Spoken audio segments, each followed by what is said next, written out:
Well, welcome back to Exotic Wine Travel. I'm your host, Matthew Horkey. Hi, I'm Shireen Tan. Welcome back to the show. We have a special guest today. As you can see, there's somebody different besides Shireen and I. Let me see, my Polish is going to be terrible. So, Izabella Kamińska. It's perfect. Oh, did I It's perfect. from the YouTube Polish wine YouTube channel? Ale Wino. Ale Wino. I do watch it, but it's in Polish. So I've watched it before, but it's in Polish. So Yeah, but sometimes some episodes are in English. I know. I noticed that. So We'll put a link in the description box anyway. yeah. So welcome. We're here at the 2019 Modrile Noir, an event dedicated to Pinot Noir here in Slovenia. This is Shireen and I's second year here. Some wonderful wines: Slovenia, Italy, Poland, Hungary, Serbia. Croatia.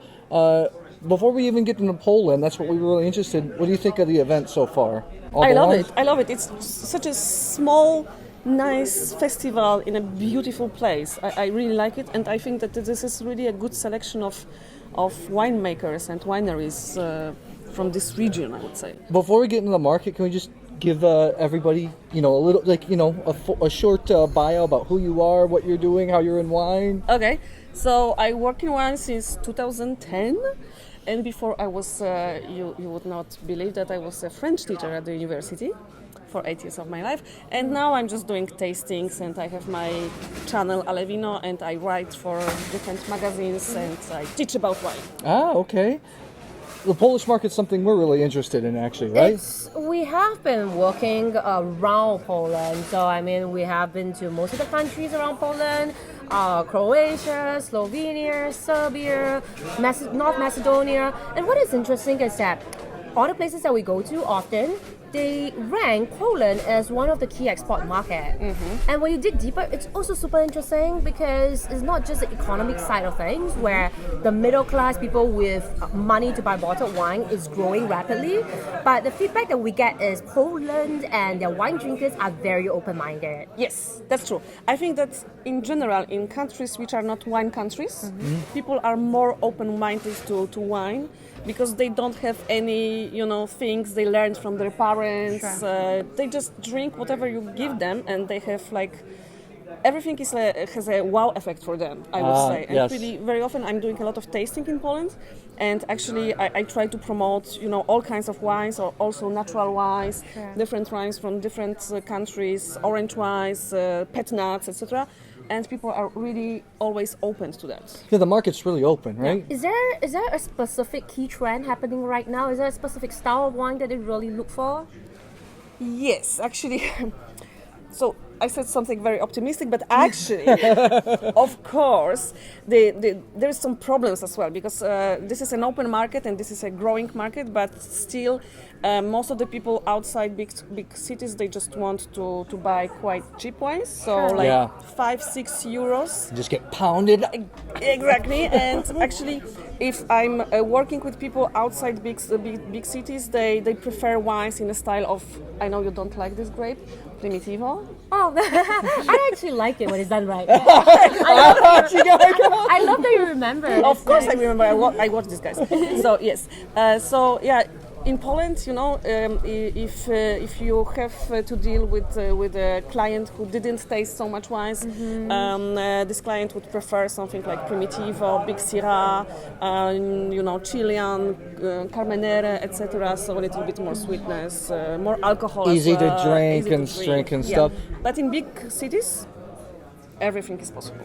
And you do have some pretty nice large cities That's there. the interesting thing about wine drinkers all over the world, because Poland has that open-minded, growing aspect. But when you go down to the very bottom, like the baseline of wine drinkers, everywhere in the world, €5 is that spot where people wine. Yeah. And every, the entry level, people who just started drinking wine always like Primitivo because it's round, it's And fruity, sweet it's and generous. easy. Yeah. It's normal. Yeah. It's normal. Let's get into the Polish wine industry. We've tasted a few before, but before we get into this wine in particular, can you tell us a little bit about the Polish wine industry? How many producers there are?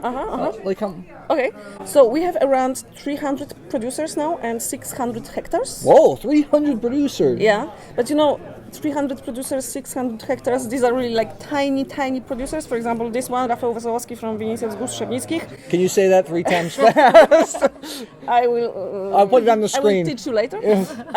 But this guy, for example, has just 3.5 hectares, and the biggest winery is around 30 hectares. So Wow, that's more. Wow, that's a lot of more Surprised, producers. yeah. Is it hybrids? Vitis vinifera? okay, a lot of hybrids actually. We started in the 80s with hybrids. Actually, we had vineyards, where Poland is now. There were vineyards in Middle Ages. Yeah. But actually, with modern winemaking, we started in 1992. Okay. And we started with hybrids, different hybrids like Solaris, Rondo, Regent, etc. But now, a lot of these winemakers who started with hybrids, they learned how to do wine.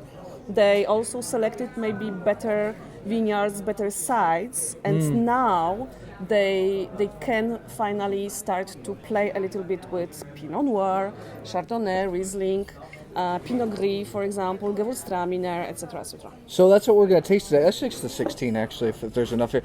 So, pronounce the winery for me. We have the Pinot Okay, Noir yeah. 2016. Yeah, the name of the winery is here actually. So, and this is Winnice? yes, Winnice is winery, and then Wzgórz Trzebnickich. Wzgórz Trzebnickich. Trzebnickich. Wow, let's get in. You know, actually, my mother is I'm adopted, so my mother is Polish. Really? Yeah, but not. I mean, third generation American. You know, not. But so let's get into this. I only have a little bit, but I've tasted this before. So you two are a little bit more. We're towards the end of the Sharing bottle. is caring. Yeah. So 2016 Pinot Noir from Poland. Crazy. It's lighter colored, obviously. So ripeness. You're so far north. Ripeness is always at a premium. 12% alcohol. I actually like the 16. I think when we tasted the master class last night. Maybe 16, right? 15. 15. sorry I think I about like it. 16 a little Okay. bit better. So, for me, you can identify that as Pinot Noir. That's the good thing. Yeah. You do get the sour cherry notes. You know, a little bit of this kind of rhubarb, strawberry, earthy type of notes. I mean, what do you? Yeah, but rhubarb, it's interesting you are saying that because yesterday in the evening we tasted 14 and 14 was so much rhubarby, if you can say it in English. It is, no, yeah. rhubarby. So rhubarb. A little bit sometimes of flowers, violets, and sometimes a little bit of smokiness. Let's give this a little bit of a go. So, for me, the encouraging thing about this, if you've given this to me as like I just first tasted a Polish Pinot Noir yesterday, I'm very happy to know that it's Pinot Noir. It's well made with it's kind of the grapes they have. Is the most stellar, most complex Pinot Noir in the world? No, it's not, but it's good. It's serviceable, and It's drinkable. Is like for Polish reds? I know it's probably tough there. Or are we talking about this is the mid type range, higher end, lower end, like where quality? Yeah, quality wise, where about is Poland with the reds? Okay. So in Poland, I think we have problem with reds, Of course. with the polyphenols, with the maturity of the grapes. So for example, 2018 was really good for us because it was really a hot year in Poland. So this would be this and maybe like few others, but I would say like maybe 5 others particular wines labels would be the best Polish reds. So okay. this is one of the best Polish reds, So that's for sure. That's anything that you want to. You're the Pinot Noir person. I'm not about the. I think what's interesting is I was just talking to a group of people, right? And we said that if we have this wine in front of us right now, and for those who attended the tasting, I think most of us will be able to distinguish and say, oh, this must be the Polish Pinot Noir. And I love that sort of signature. I definitely can smell that it's a struggle to ripen the grape, but it's actually not bad because it appears as green tannins, a little bit of herbaceous note, and the rhubarb smell. But the rhubarb is not overwhelming here. It kind of serves as a background to the wine, so I appreciate about it. And on the palate, there's this candied raspberry taste, which makes it very accessible. I think this is a wine that you need to know what you're getting yourself into. If you chill it down a little bit, have it for lunch, the perfect setting, you would enjoy the wine. Like I said, this is not. For instance, I think this is very solid. I actually think this is very solid. I've tasted a lot. Pinot Noirs. Most of the time, Pinot Noirs are terrible, right? We all know that. But I would definitely be bringing this into kind of some kind of blind tasting. Say, hey, you want to try a Polish wine? That's what I think I find so cool about this. So, thank you for showing us this. Is anything you want to sign off about Poland, the Polish market, Polish wine? Just, you know what is interesting is that actually people think that we are making wines only on the south, but we are making wines everywhere now. I see. Like even in the northern part of Poland. So really the wineries are like, you know, popping up all the time. Every year we have more and more wineries, and also I wanted to say that after this, you know, 30 years of playing with the winemaking, the winemakers today are also playing with wines. So we are making also pet nuts. We are making also fantastic sparkling wines. I mean, fantastic. They start to be really good, really juicy, great, high acidic wines, and we are making also orange wines actually, and even in Kvevri.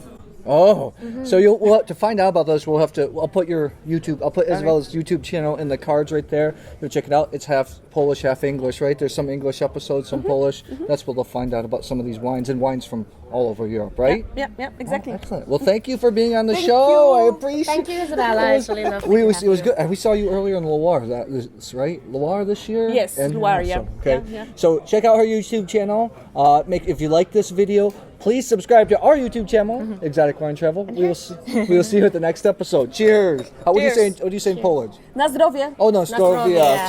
Yay.